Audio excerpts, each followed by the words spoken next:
You are listening to the global network of podcasters dedicated to the pharmacy profession. Welcome to the Pharmacy Podcast Network.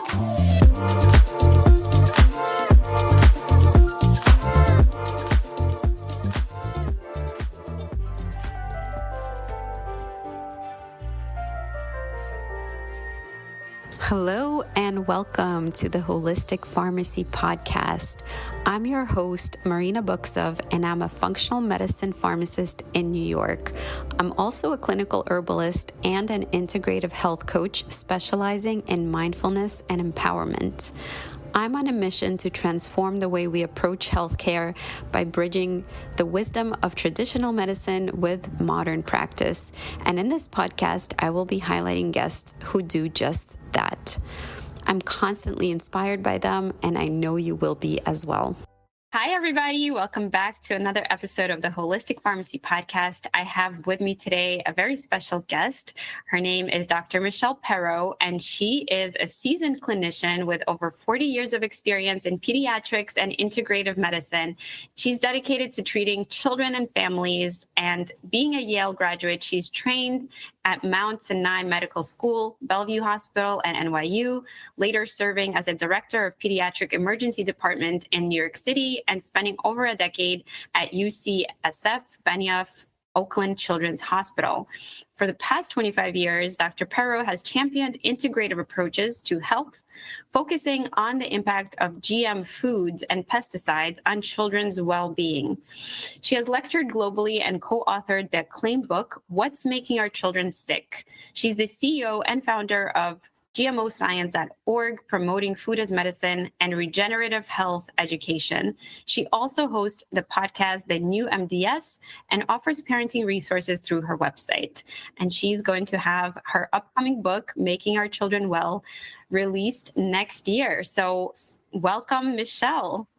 Thank you, Marina. Thank you for having me. Yeah, it's my absolute pleasure.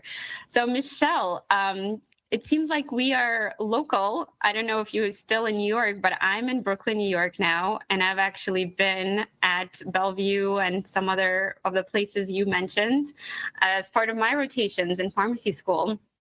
So it's nice to meet a fellow person that walked a similar road. And also, I think what you're focusing on with GMO is fascinating because not a lot of things are yet 100% known. There's still a lot of gray areas and controversy around this.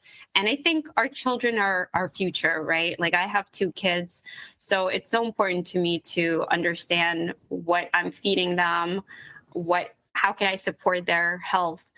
So I'm curious, what made you go down this path and have these 2 key areas of interest?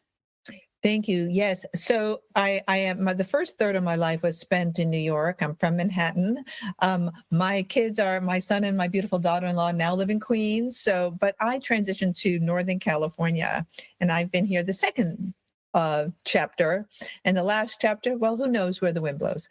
So how I got here, so pediatric emergency medicine was my passion, but I pivoted into holistic health through force of nature.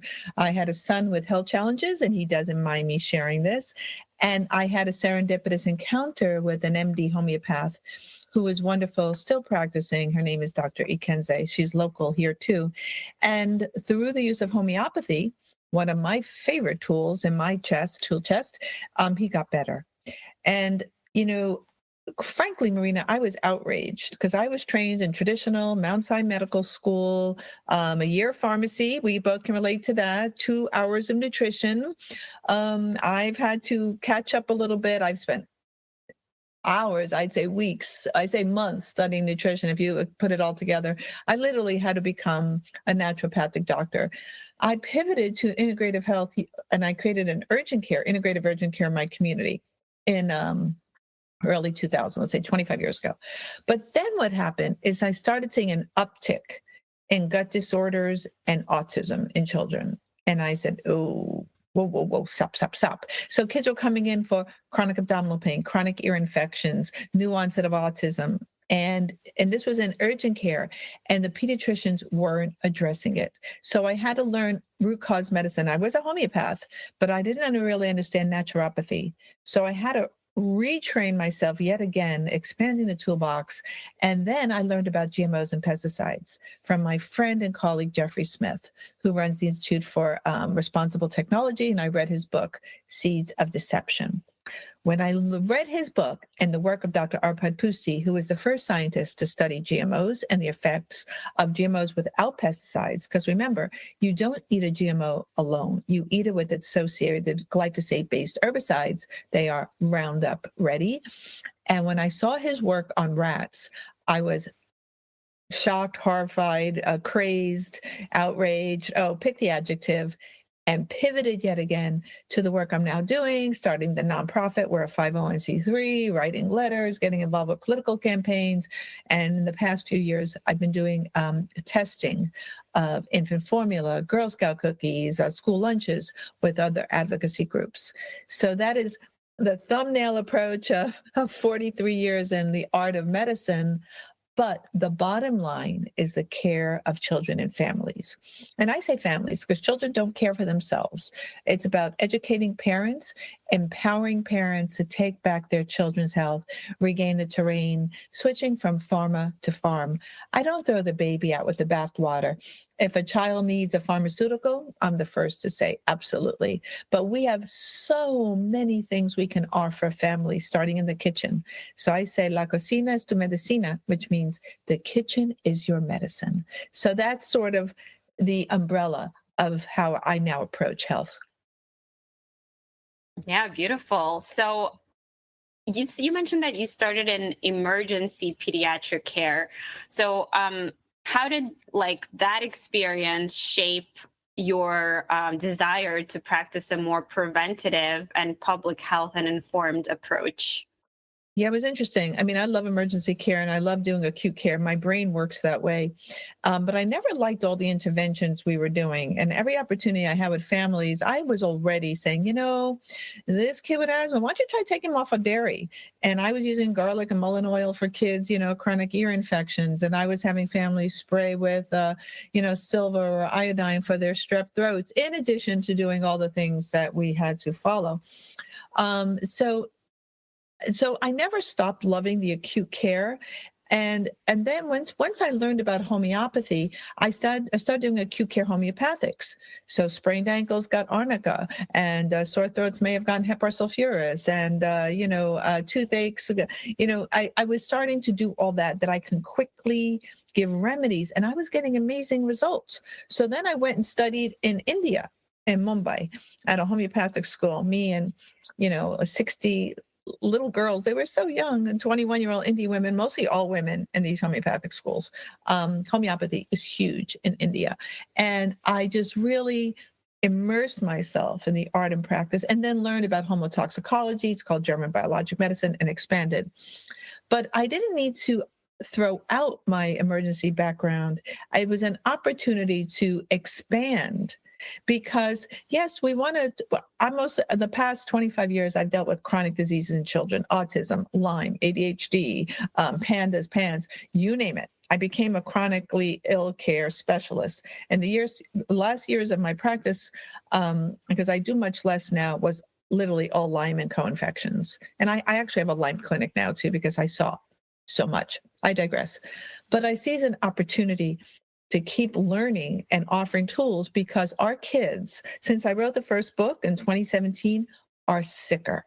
We can go into that, Marina, if you want, why our kids are even sicker. But we have, as Robert F. Kennedy Jr. said, we have a chronic disease emergency of our children. And I mean, I can give you statistics till your hair turns gray. You could see mine has already, of what is happening to our kids. We have so much data. It's not like we don't have the science. I can give you data on autism, ADHD, infertility, eczema, you name it, obesity, metabolic disorders, and how everything has skyrocketed, particularly autoimmunity and cancer, up in children. Unheard of 20 years ago. Unheard of. Autism in California now, where I reside, 1 in 22 children. When I was at Bellevue as a young buck, 1 in 10,000. That's my career span. So If that's the real pandemic, you can forget COVID. The real pandemic is neurodevelopmental diseases in our children because our kids are not functioning well. And if parents don't believe me, I say, no worries. You shouldn't believe what I say. Go to your child's school and talk to their teacher. Teachers are running IEPs all day long now. It's shocking. So I'm very passionate about this, as you can tell. But so that was sort of not necessarily a transition. I like to think of it as an expansion. They are all interconnected. They're all related, right? Like all the metabolic and inflammatory dysfunction is leading into infertility. And even if people are fortunate enough to have kids, they may have neurocognitive and neurodevelopmental, also autoimmune or inflammatory type of conditions. And then it's kind of like a loop, right? A loop system, one problem contributes to the next. And so I would love for you to talk on the topic of why you feel like there is such a prevalence and a rise in these childhood diseases and how it's connected to these other disease states that we were mentioning. And then maybe if you can talk about where the types of medicine that you're an expert in, maybe where they all shine. Absolutely. So what's driving chronic disease? Let's talk about it. Your kid gets stung by a bee. Okay. That's sort of an acute event. But the chronic disease epidemic is driven by environmental toxicants. And I don't say toxins. Toxins are organic. Toxicants are inorganic, meaning those are chemicals. The leading drivers of those chemical toxicants making our children sick are pesticides, toxic metals, or you can say heavy metals, but not all toxic metals are heavy. So I just say toxic metals, plastics, parabens, phthalates, and solvents. And of course, things like, from air pollution, the cookware, PFAS in our food.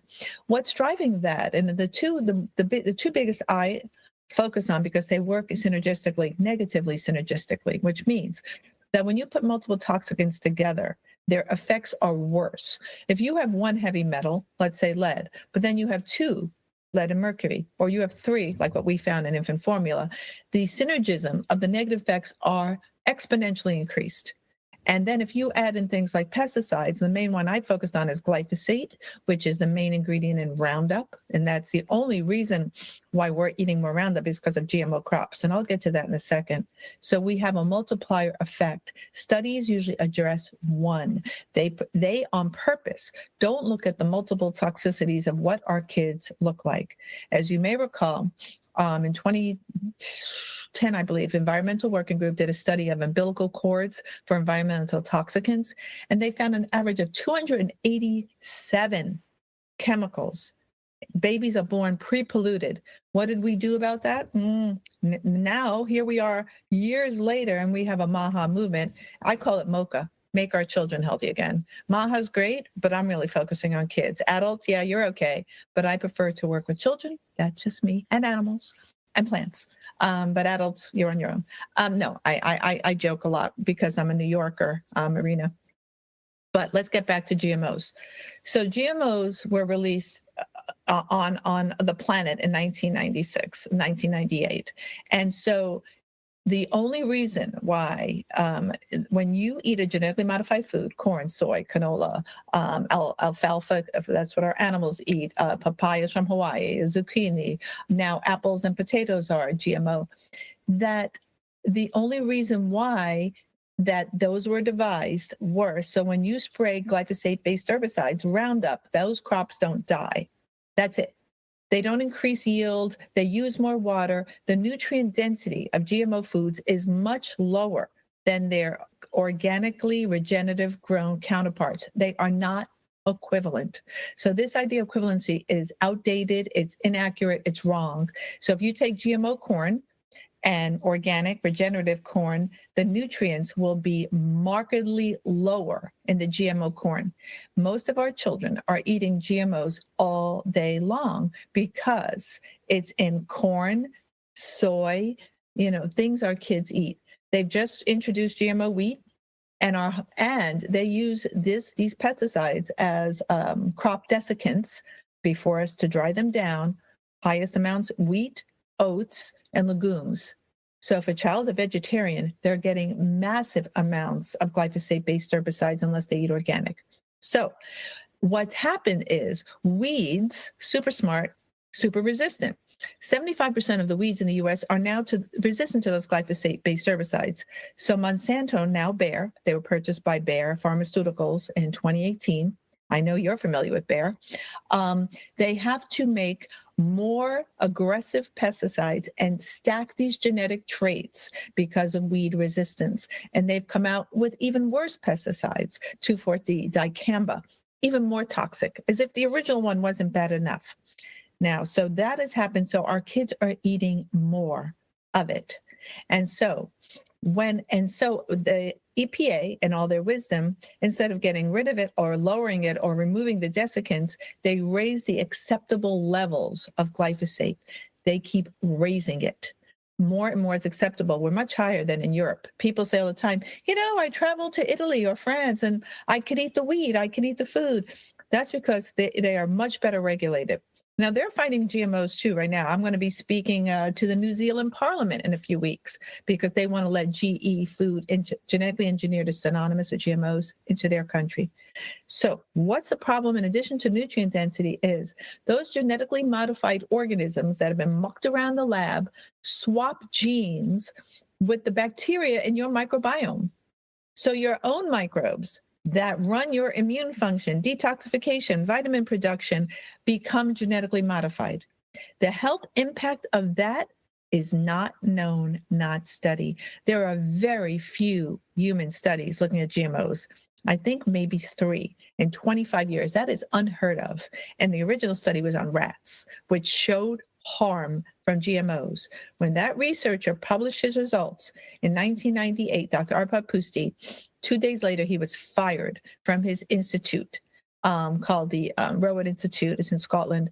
And he was in a movie later called Scientists Under Attack. So scientists who have showed harm have been vilified, careers damaged, thrown out of their institutions. So people are not getting the information. And we are being run by industry, including universities. So research has been taken over by big pharma, big ag, big tele, just big.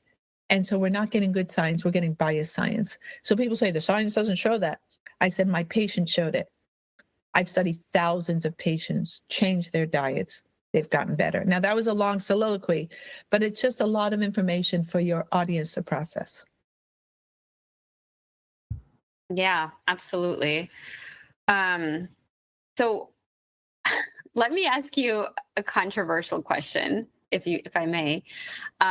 People say, and what you mentioned about the doctor being fired just kind of made me remember that there was a doctor who showed a link between vaccines and leaky gut and then autism. And so there's lots of documentaries and there's lots of talks about vaccines now contributing to things like autism. And now you're saying like GMOs and pesticides, they definitely contribute. So on like a scale, if you will, like what are all the things that are contributing and what can we do about it in order to protect our children? Absolutely. So number one, any protection of our children has to really begin preconception. So parents need to start actually before the kid is born, ideally, but there is never a missed opportunity to clean up. You have to clean up your diet and your environment. If parents don't change their diet, it's lost. Because what moms don't know is when they're pregnant, whatever they're eating, the fetus, then baby, will develop the taste for that food. So, for example, there's research that shows moms who drank alcohol during pregnancy, not recommended, their infants preferred alcohol. If moms ate spicy food, their infants preferred spicy. They develop the same taste that moms are exposed to. That relationship between mom and the baby is intense, and it never ends because we swap fetal cells with the infant. We're in touch with our children at all times. My kids live 3,000 miles away, and something's wrong. I'm like, something's wrong with my kid. It's that witchy stuff. Okay, so the first thing what is driving autism is the toxic load has been overreached. The plumbing is clogged. The sink is overflowing. Children do not detoxify as well as adults. The first line of detoxification is a microbiome. Glyphosate is an antibiotic. It's in everything you're eating if it's not organic. So it wipes out your beneficial bacteria like bifidobacteria and lactobacilli and promotes toxic bacteria, or more pathogenic, I should say, like Clostridial species and Salmonella. That's what glyphosate is. Plenty of data out of Germany, 2013, from the veterinarian research, Dr. Monica Kruger. Okay, so you have to switch to organic regenerative food, and parents need to eat at home. We spend 46% of our income eating out. I can tell you the stuff we're eating out, eating high quality restaurants, is not organic. Using seed oils, canola, the worst. The absolute worst. So we're going takeout because moms are working, dads are working, no one's in the kitchen. That has to stop. Everyone needs to get back in the kitchen and eat whole foods. We have to reverse this pattern of convenience cooking or convenience eating back to whole food cooking, teaching children how to cook. They need to be modeling that behavior from prenatally. And I'm inviting every parent. This is not just to moms. This is to mom and dad. This is not a mom's call. As a matter of fact, I have a chapter in our first book called Warrior Moms. I would change that now in 2025 to Warrior Parents. I want every dad, every two moms, two dads, two grandparents, who's ever raising those children, four grandparents, to step into the equation. Everyone steps in. And it doesn't have to be a soul journey. Families can gather for meals, share cooking. You cook on Mondays, your neighbor cooks on Wednesdays, that kind of thing. So we have to lower the toxic load, get rid of the pesticides. GMOs must be banned. They have to be eliminated today. That's my call out to Secretary Kennedy, is they must stop. They're not regulated. It's a GMO free-for-all out there. And there are more sophisticated genetic modifications now called CRISPR, but hold on a second. We have to get rid of the pesticides, and maybe we have to fade them out because farmers depend on them. And the farm bills need to support organic farmers, organic regenerative farmers. Soil needs to be rehabilitated, just like our children's guts. Additionally, all the environmental toxicants have to be looked at in our children's lives. Personal care products, cleaning products, water filters, what you put in your kids' school lunch. The brilliant study Moms Across America did, which we went to DC on it, showed 100% of the meals contain heavy metals, and 93% of them contain glyphosate-based herbicides. And a significant number contain veterinarian pharmaceuticals, including chicken contraceptives, in their school lunches. The nutrient levels were abysmal. Children might as well be eating cardboard. And that was 43 school lunches across America tested. And that's and some children are eating 1, 2, or 3 meals a day at school, and those are the only meals they're getting. And then we ask, why can't our kids focus? They have no magnesium, they have no zinc, they have no calcium, they have no vitamin B12, B3, B9. You need all those nutrients to run brain function. And if kids aren't receiving them, they will not function. They will not sleep. Their immune systems are challenged. They don't have enough zinc. They can't relax. They don't have enough magnesium. And so they are at risk. So we have to sort of clean up the terrain. I call it regain the terrain, one of my tenets of my stool. I love that. And what do you say to people that may be skeptical of the link between GMOs and pesticides and harm to children, and people who say like, oh, well, I ate this, 40, 50 years ago and I turned out fine? Or, GMOs are supposed to be more resilient, and many crops are GMO just like naturally. They become more resistant over time and their genetics change. So this is the same thing, and trust the science and all this kind of stuff. So what I say to families, I say, well, how is your child doing? Let's say that theory is correct. I'm fine. I eat it. I have no problems. I say, how is your kid? My kid doesn't have any health challenges. I said, okay, great. I said, well, how are they doing in school? Let's say it's a school-age child, primary school. They'll say, oh, he has an IEP for reading and math. Okay. I said, how's his sleep? Oh, he wakes up a lot. Any tummy troubles? No. Okay, how's his poop? He poops once or twice a week. Okay. Any problem with the poop? Yeah, it's usually hard. Skin, how's his skin? How's their skin? Well, he's got some rashes on his upper extremities over here, and he does complain of tummy aches and itchy skin a lot. Okay. So what some families will do is they're in denial that their kids are okay, but they're not. Sick is the new normal. As one little girl told me, I'll never forget this line, a little primary school girl, maybe third grade. She had severe environmental allergies, horrific. And we were working with it to try and clear them by working on her gut because eczema, allergies, and asthma all stem from the gut. And she said, but Dr. Perro, everybody has allergies. It was so common. Everyone she knew had allergies, that is the normal. So we have to say no. And allergies are not normal. Asthma is not normal. Chronic abdominal pain is not normal. Kids should be pooping 1, 2, 3 times a day. They don't get enough fiber in their diets. So families are normalizing illness, and their pediatricians, pardon me, are supporting this. That, oh, just give some Zyrtec. Give some Benadryl. Oh, it's fine. Just a little allergy. No, it's not an allergy. It's a disruption of T helper 1 and 2 cells in their gut, likely from chronic pesticides, which is altering their immune function. And if we don't change this now, they're going to have autoimmune disease in their second or third decade. A lot of diseases take a longer time to develop, like autoimmunity and like cancer. So you're setting them up for later on chronic diseases. If you look at children, many of them are tired. They're doughy, their hair quality is not good, they have dark circles under their eyes, their tongues are coated and cracked, and they have this kind of roundness to their chest and scrawny extremities, or they may be obese or overweight. 1 in 3 to 1 in 5 kids is obesity. Obesity is not benign. It's linked to later developing cardiovascular disease, autoimmunity, and cancer. Not to mention esteem issues and being able to participate in gym or swimming or whatever physical activity. So these diseases are not benign, and they affect our children's psyches, by the way. So there has to be a reality check. Now, the idea is not to shame parents. No. That is not what we're doing. It's an educational process, and it's a journey. It's not a goal to create perfection. It's an opportunity to make changes along the way.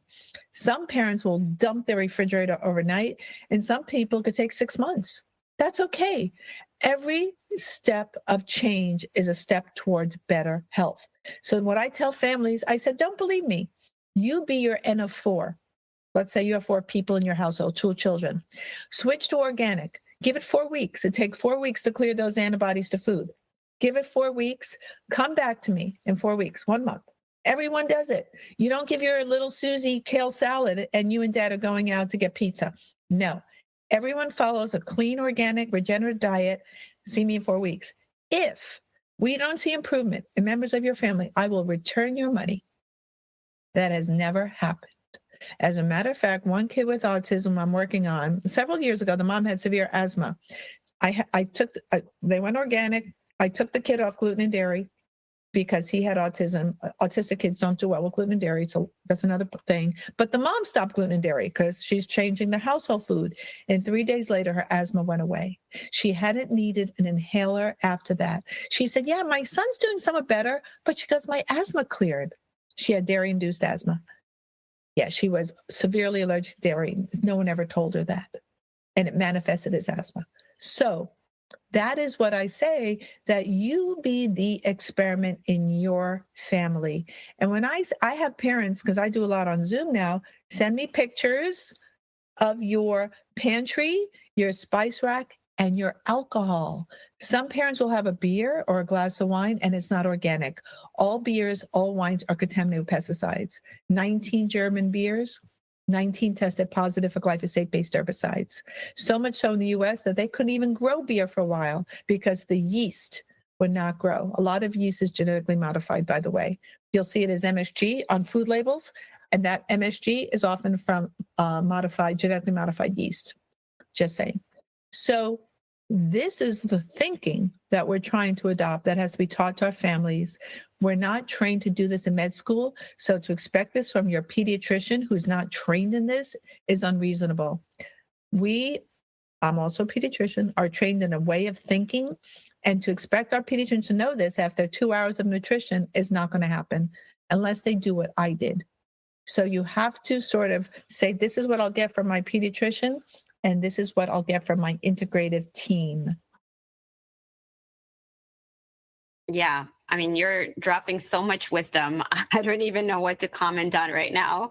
But I will say, I was at my pediatrician's earlier this week with my daughter who got sick, and I saw they had this poster for a new monoclonal antibody injection for kids' allergies. It's newly approved. And I was like, are you kidding me? Like they're celebrating like this newly approved medication for allergies when the whole cause of allergies is what you've been explaining throughout this entire episode. And it really just showed me, again, highlighted maybe for me, that this is such a huge systemic issue that healthcare is not getting trained on this. We're not really getting trained in the root causes of things. And our food policies and our pharma policies are driving the same dynamic, which is an imbalance and disease rising and health declining. And we can really clearly see it in our younger population. It's kind of like the canary in the coal mine effect, right? And it's really, really terrifying, to be honest with you, as a parent. So, and even like all the caveats that you were talking about where, okay, even if you do eat wholesome food at home, when you're eating out, you can't really read food labels, right? Like you don't know what they're serving you in the kitchen over there, how they're refrying their oils that may be seed oils. And then again, there's a lot of like hype about what are chemicals, what are seed oils. Is processed food really bad for you? Like all this marketing and social media conversation that can get really, really confusing. So I really appreciate you kind of breaking it down and making it sort of simple, because I hear also a lot of people that are into, let's say, functional medicine, and they require all these tests to be done in order to treat a person. And I think what you're saying is start simple, right? Like just clean up what you can without even seeing the test, because this is going to be good for you and it might clear things up automatically, right?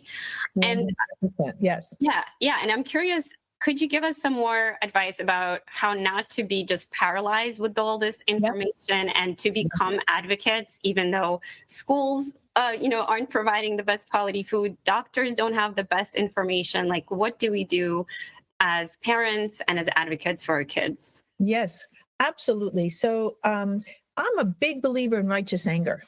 So I've had a lot of parents in my office, and I am downloading some really maybe sometimes not great news, right? And parents, moms, I see mostly moms, dads, I don't know where you are, but it's a lot of women in the office, women, right? Health and education. Anyway, and there's always a box of tissues nearby. Crying, let's get it out of our system. Crying, clearing those tear ducts is super healthy. Once we finish with that, I tell moms, okay, boo-hoo, get it out of your system. Let's cry it out together. And then we get pissed off because righteous anger is powerful. And now we become advocates for our children in community. Whatever your community is, your school, your preschool, your church, your whatever your community looks like, your online community, do it together. And small baby steps. The first place to start is your kitchen. I don't recommend supplements. If people have not changed their food, you must shop organic. And people said, I don't know how to cook. And what my daughter told me when I was learning how to make sauerkraut, super healthy for kids years ago, my own kid who worked on a farm, like literally out of high school, said, Mom, watch YouTube. Like, come on, get with it. I said, oh, okay. All right, honey. Watch YouTube. It was so simple. So there are so many great little 15-minute videos where it say, I don't have time, on your way to go pick up your kid, or you walk to school, you drive to school, or whatever you're doing. Listen to the podcast. Like you, Marina, plenty of podcasts out there. How to make a salad, how to make healthy foods, how to do a veggie stir fry, how to make a lunchbox, a healthy lunchbox for your child. So baby steps. So one, in community. Well, no, let's go back. Righteous anger. 2, in community. Do it with other parents. Much easier as a group. 3, start educating yourself, however that looks for you.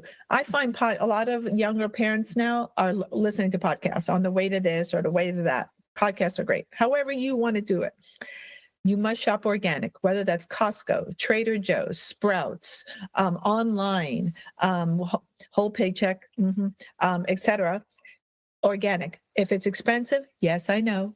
Buy in bulk and prepare it. Those beans, bulky beans, easy to cook, super healthy. Your microbes love beans. They love them. And you can learn. Kids love a bean taco. Kids love tacos. That's one of my kid go-to. So you do that. So you start to get in the kitchen. Get the kids in the kitchen. They sell children's knives. Teach your children how to cut. Boys love knives. Get them in there chopping and show them how to do it. And with my own kids, this is my one big regret. I didn't get them in the kitchen early because I didn't want to mess. That is over. If I had to do it now, this was a long time ago, I would have those kids making a mess in my clean kitchen, and you clean it up. So what? Get them in there, make a mess, teach them how to cook. And that's how we start. And then make it community-based. So have people come over to your house, or if you don't have a small apartment, meet in the park when the weather's nice and do picnics. Don't go out for meals. Go to the picnic and everybody shares a meal. Am I saying boycott restaurants? Tell the restaurants you want to see organic, regenerative food on their menu, and get rid of the kids' menu. Kids don't need mac and cheese and chicken fingers and French fries. None of that is healthy. Get real food like they do in France. As a matter of fact, I'll share one story. I did a whole thing on school lunches around the world, and the French children had to eat American school lunches. And so American kids ate theirs and French kids ate our kids. And they put a typical tray wrapped in plastic of chicken nuggets and some applesauce and God knows what else, and microwaved in plastic. And the French kids were like, qu'est-ce que c'est, and wouldn't eat it. The French children got home-cooked meals with a cheese course at the end. That's the difference. So I tell parents, embrace the challenge. And when you're anxious about it or fearful, talk to your friends. And if you have kids in primary school and you're the soccer mom, which I was, we were all soccer moms out here in California, don't bring cupcakes we bring snacks after soccer game. Bring tangerines, cut some oranges, cut some apple slices with some cinnamon on it. Bring fruits and veggies, bring veggies with organic hummus. So start changing the mindset of what's culturally acceptable. And you be the parent to make the shift. Yeah, absolutely. And this reminded me of that documentary, Super Size Me. And I remember the uproar in New York when I think it was Bloomberg who banned the super size sodas. And there was such a huge uproar. And for one, I was, obviously celebrating, first of all, you shouldn't be having sodas at all, and definitely not in those large sizes. And there's just so many policies that don't make sense, including school lunches, that sometimes you just don't know where to start. And so I think, again, what you're saying is start with yourself, start with your own home, educate your community after you educate yourself, or learn together with like-minded people and from like-minded people. And then maybe find an integrative healthcare team that is educated and that will also be teaching you, especially if there is already a problem that you need help with. So I think all of those are great tips. And then any other tips to go bigger and influence, your schools or other policies that are out there? So a lot of parents are not going to be doing what I did. Last year, we tested 40 infant formulas for toxic metals. Every one of them was positive for lead and aluminum. We just finished and published a study about Girl Scout cookies to hope the Girl Scouts would join with us. We tested 25 cookies. All were positive for toxic metals and glyphosate and AMPA, their toxic byproduct. You're probably not going to be doing that. You're not going to be out there doing that, and that's okay. If you start with your home, start local, and go global. So the next stop would be your school PTA.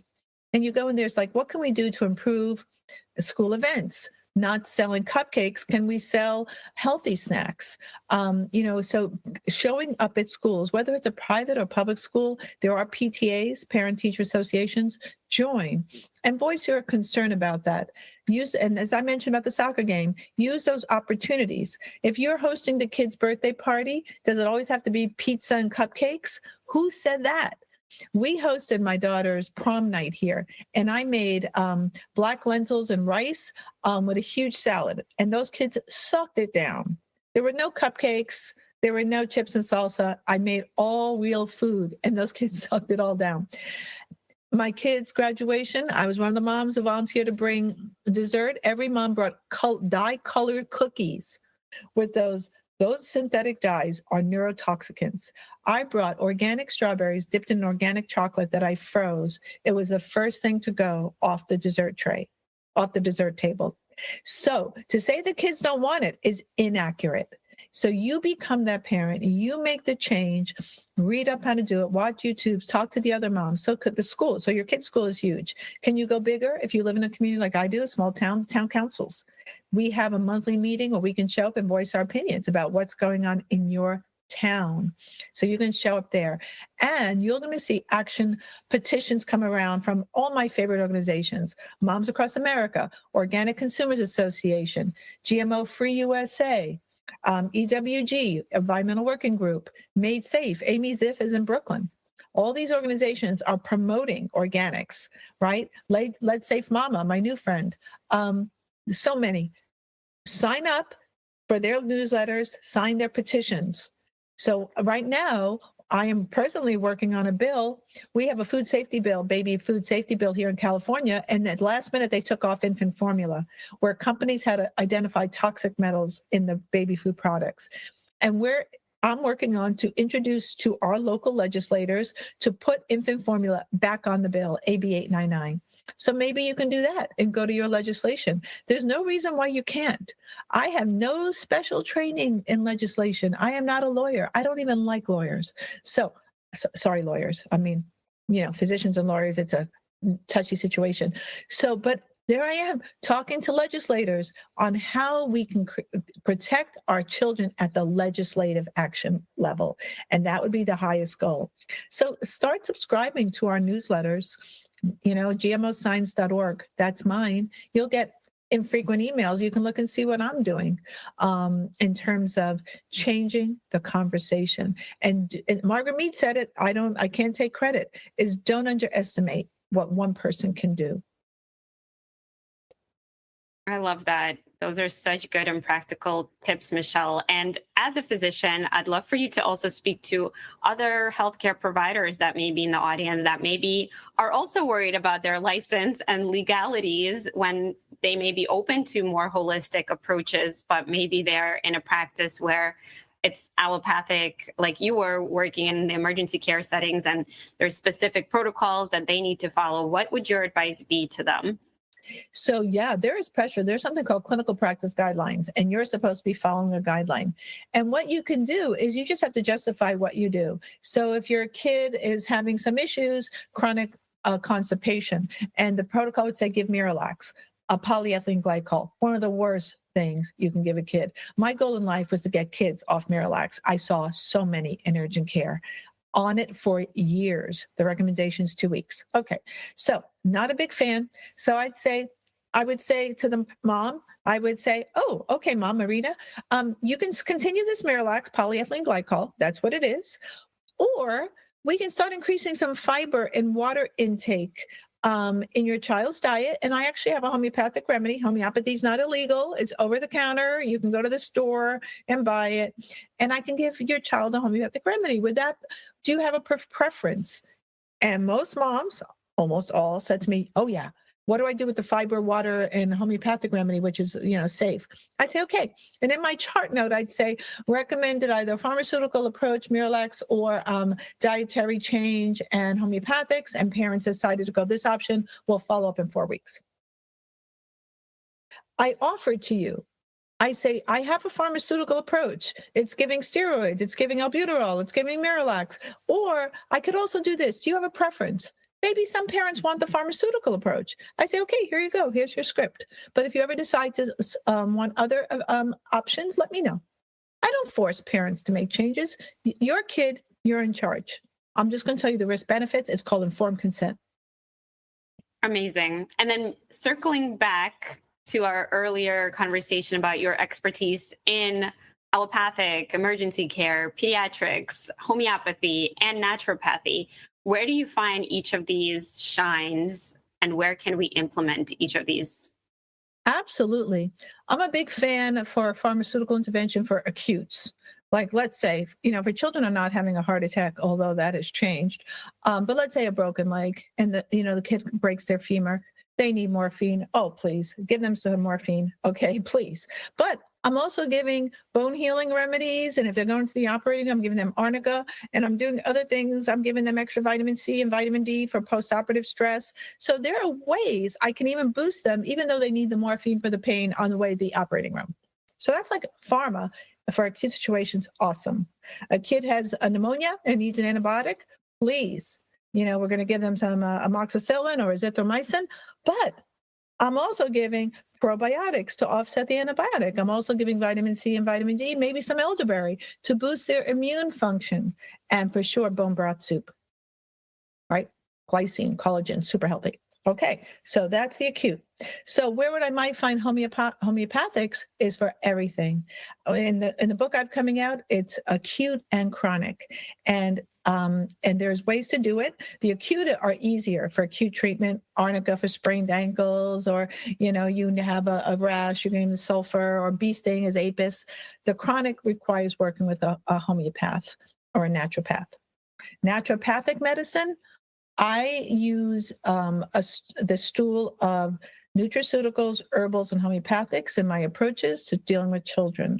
So it's a integrative approach to holistic care, and I extract if a child that might need some herbs, maybe manipulatives.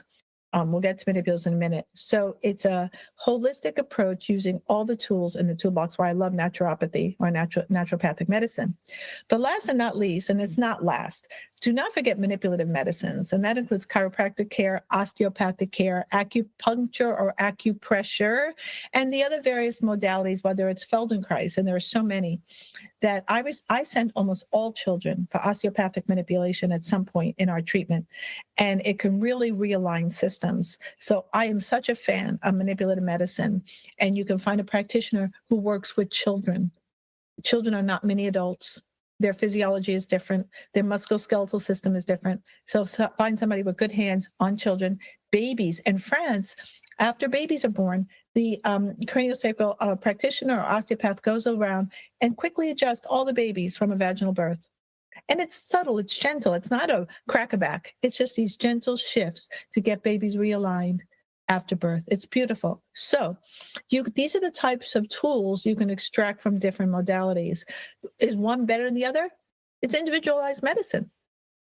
The base, you heard me preach it for this whole show, is nutrition. But it really depends on what your child is dealing with and what might be the best approach for you. Some parents like a traditional Chinese medicine, acupuncture and acupressure. Right on. Fabulous. Some parents would prefer herbs, herbal medicine. Absolutely, 100%. So, we can work with families depending on what your leanings on. If you're a vegetarian and you say, I'd rather give my kid herbal medicine, 100, yes, we can work with that. So we work within your cultural framework and what is okay for parents, because you are still the parents. So we work within that. And if there's something I feel strongly about would help your child, I might say, I respect your position, but there is really something out of your comfort zone that would really help your child. Here's some reading. Consider it. Let me know what you think. No pressure. No, you get this shot or you're out of my office. Those are mandates. We don't do that. You're in charge. The government and the clinic is not in charge of your child. I love that, Michelle. And I think it just solidifies your empowerment message, right? That you get to have the informed consent only when you have the information. And a lot of times we just call it informed consent, but there has been not much information exchange, or, parents have questions and the doctor doesn't have time to answer them, or there's controversial questions. And so we really need to do the research and decide what's right for your individual child or the individual parent. And so I just think you're such a wonderful wealth of information, and I could keep you talking here for hours. Maybe we'll do another episode on Lyme or something like that.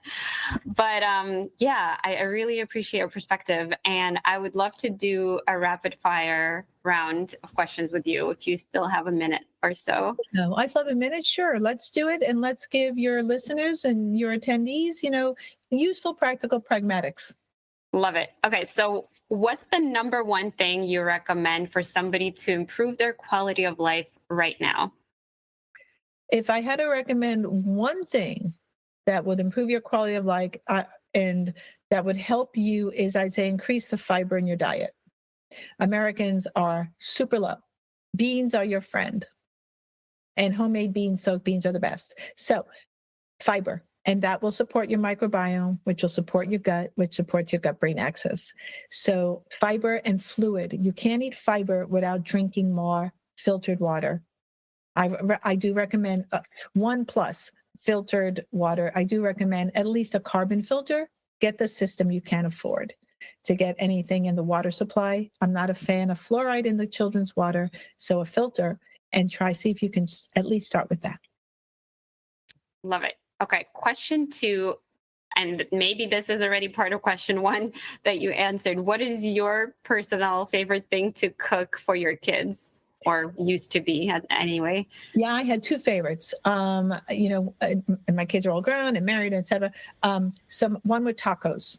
I would do organic corn tortillas, and I would do a meat stir fry, whatever meat I wanted. Meat was not the main part, with some beans, rice, some organic cheese that I would shred up on my little Salad Masters a cheese shredder, and with some shredded lettuce, tomato.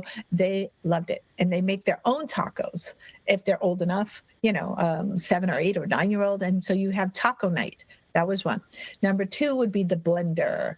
The blender is your friend. So I would start with just coconut milk and pineapple and ice, and then I would slowly add those greens in there, and especially cilantro. That cilantro goes in your tacos too, because cilantro is a great detoxifier. So you could start adding clean chlorella, you got cilantro, celery, zucchini. Those aren't very strong tasting veggies. Slowly into your child's smoothie. Pineapple and coconut have really strong flavors. The medium chain triglycerides and coconut, great for your baby's brain, good brain food. And pineapple has bromelain. It's an enzyme that's really good for digestive health, amongst other things. So whole foods, get that in the blender. You can get a Vitamix, you can get a bullet, you can get a regular blender. And I leave the fiber. I don't juice it. I leave the fiber in the drink. You can make it into popsicles. And if your kid is sick, put ice in it and have them sip a cold drink, because when kids are sick, they tend to like cold. Awesome. Thank you for that. I need to try that blended recipe. And then lastly, I'd love for you to talk about maybe a fun hobby that you have, or fun facts that maybe many people don't know about you. Oh, yeah. So 13 years ago, I took up dance. And I became a ballroom dancer. And I'm not a dancer as a child. I played sports. I was never a dancer. And I took it up. It's a long story how I got there. And I dance regularly now. And it was a life changer for me, learning to dance. And so dancing, even though I've played competitive sports, dancing is not competitive. Although I've done dance competitions, I had to try it. So teaching your children how to dance, and you dancing with your children, playing music while you're cooking and dancing together, is freeing. It's a freeing thing. It allows kids to express themselves and be in their bodies without competition. This is not tennis. This is not soccer. There's nobody wins and loses when you're dancing. So I wish I danced more when my kids were little, but both my kids can dance. I'm very proud about that. But it's just a beautiful expression of joy. And so I say every community center has like dance classes, whether it's salsa, a ballroom, or a country two-step. Country two-step is very easy. People love country music. Give it a try. Yeah, I wholeheartly agree as a fellow dancer, and I call it medicine for the mind, body, and spirit. I think it's just a great thing. In addition to like high nutrient food. It's a great, great remedy. And so, Michelle, please tell our listeners where they can learn more and follow your work and get in touch with you. Yeah, so I have a 501c3. It's called gmoscience.org because I've been battling GMOs now since 2006. So please, I have an Instagram, GMO Science on X. I don't really go to the other on X rather. I don't do Insta so much or LinkedIn. I can only handle one social media because there's so many hours in the day.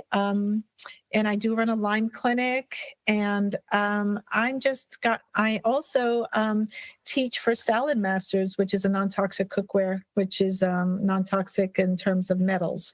So super great. So I do all those things, but gmoscience.org, if you want to reach out to me, if you email me, I will answer.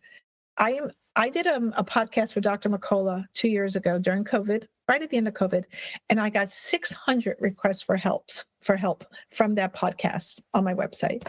I went, oh my God. It took me 3 months, but I answered everyone because I think if you're reaching out to me, it may take me a minute to get back to you, but I will do my best to answer and give you a suggestion or a recommendation as best I can.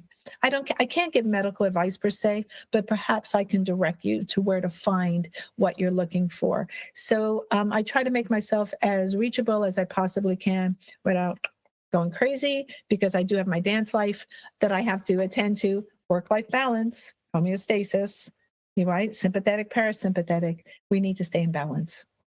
Yeah. Michelle, thank you so much for such a wonderful episode about such an important topic. And who knows, I hope to see you again on the show someday. Take care. Thank you, Marina. On the dance floor. Thank you for tuning in to another episode of the Holistic Pharmacy Podcast, and I truly hope you enjoyed the show.